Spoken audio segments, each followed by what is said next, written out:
Hello അസ്സാം വലൈക്കും. ഞാനിന്ന് നല്ലൊരു ബീഫ് കറി നമുക്ക് ഉണ്ടാക്കാം കേട്ടോ. നല്ല കുറുകിയ ചാറോട് കൂടിയിട്ട് അതിലേക്ക് ആവശ്യമായിട്ട് 1/2 കിലോ ബീഫാണിത് കേട്ടോ.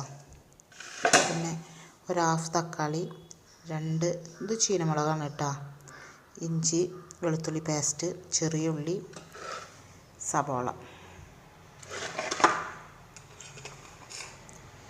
മല്ലിപ്പൊടി 2 ടീസ്പൂൺ മല്ലിപ്പൊടി, 1/4 ടീസ്പൂൺ കുരുമുളക് പൊടി,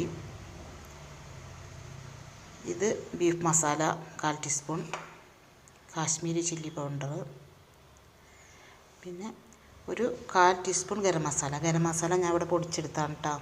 നല്ല മണവും ഭയങ്കര രുചിയാണ് കേട്ടോ.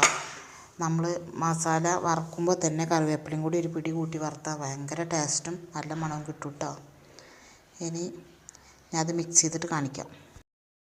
ചേർത്ത് ഞാൻ നന്നായി പ്രസ് ചെയ്തിട്ട് തന്നെ തിരുമ്മി വെച്ചിട്ടുണ്ട് കേട്ടോ. ഇങ്ങനെ ഒരു 15 മിനിറ്റ് നേരം ഇതേ ഇരിപ്പ് തന്നെ ഇരിക്കട്ടെ. കുറച്ച് വെള്ളം കൂടി ചേർക്കരുത് കേട്ടോ. അപ്പോൾ അത് നമുക്ക് മിക്സ് ചെയ്ത് വെച്ച ഈ ബീഫിനെ കുക്കറിലേക്ക് മാറ്റാം കേട്ടോ.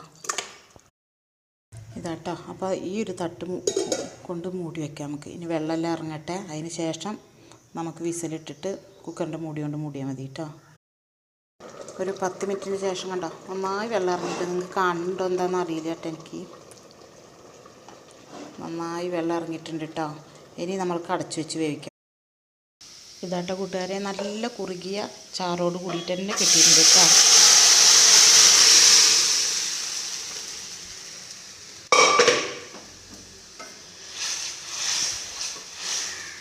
അതിലേക്ക് മല്ലിച്ചപ്പ്, കറിവേപ്പില എല്ലാം കൂടി ആഡ് ചെയ്ത് കൊടുക്കാം കേട്ടോ.